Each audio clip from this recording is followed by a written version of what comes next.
Welcome and good morning to Mike Ferry TV, the week of July 3rd. And of course, tomorrow for our U.S. friends is a national holiday. We hope you enjoy that time with your family and be safe during that holiday itself.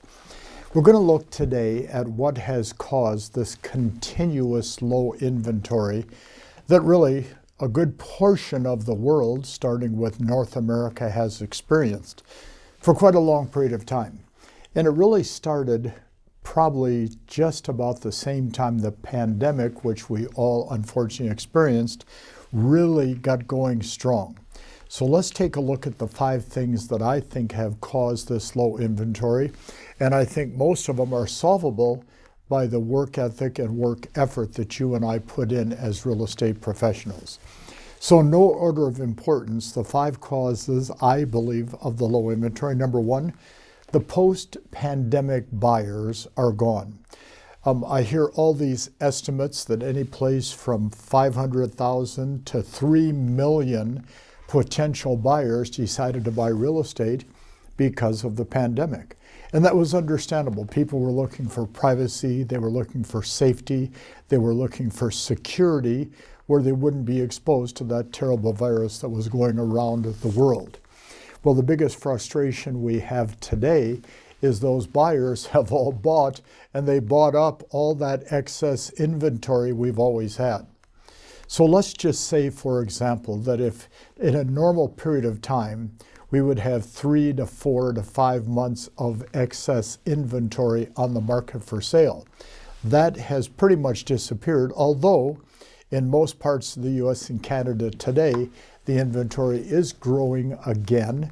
Now, not to the point it has been, but instead of 4 days on the market, maybe it's 34 days on the market. So the post-pandemic buyers have bought. That is probably one of the biggest factors.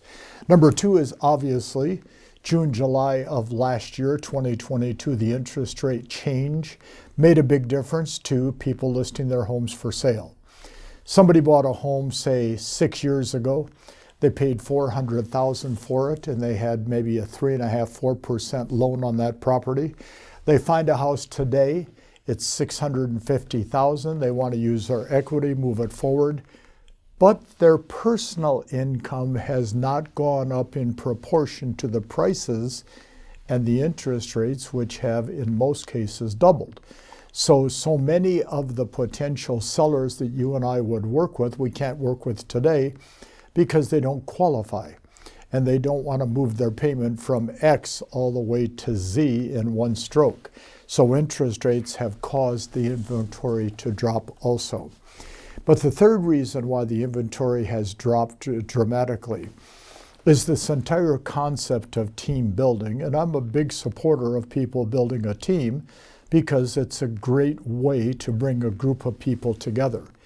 But generally speaking, let's just take Agent A, who's done 25, 40, 50, 75 deals a year, of which the majority of those deals come from listings taken, listings sold. And that agent then decides to build a team. And they hire an assistant on the way, and then a second assistant, and they hire 2 agents, and then they start purchasing some leads from whatever source they want to purchase from. And then they get 5 agents and 7 agents working on their team. Those are being known as buyer's agents, and some of you might be those buyer's agents. Your job is to take the leads being furnished, convert them, sell them as a buyer's agent. The problem is, as the team grows, that listing agent who started the team does less and less personal production because of the leadership responsibilities in running a team. We have fewer people listing property today than we've had in the past. If in the past, let's say 20–25% of all the agents actively worked on taking listings, today it's probably 5 to 10% of the agents.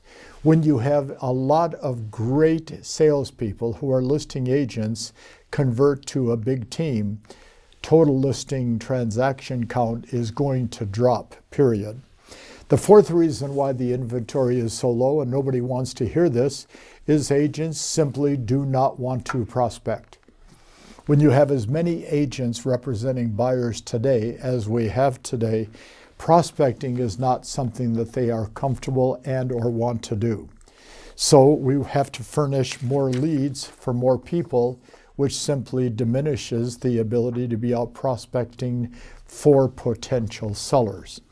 So what I'm telling all the team leaders is if you have, say, 5 or 8 or 9 buyer's agents on your team, let's convert over the next 6 months, 3 to 4 of them to be strong listing agents on your team, which would be a partial solution to the problem.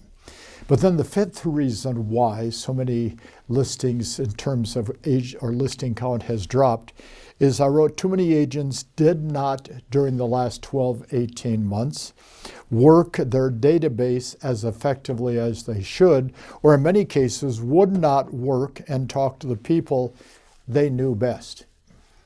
Probably if an agent's doing 25, 30, 50, 75 deals a year, it is not uncommon for 40 to 50% of that total count to come out of the database. So therefore, if you have a database, which every agent has a database, although they may not recognize it as a database, people that are past clients and centers of influence, if you're not working that database on a regular basis, there are listings being taken by somebody out of your database.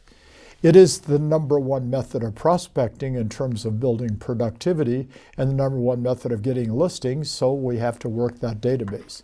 So what's the solution to all this? Try talking to more people each day about the opportunity that you can offer them on helping them get their home sold. You're a great agent, and even if you're a new agent, you are going to become a great agent, and great agents know how to list property. So if you want to know more about watching or listening and learning how to list property, keep watching Mike Ferry TV and enjoy the experience. We will look forward to talking to you next week. And again, for our U.S. customers, have a great 4th of July. Thank you.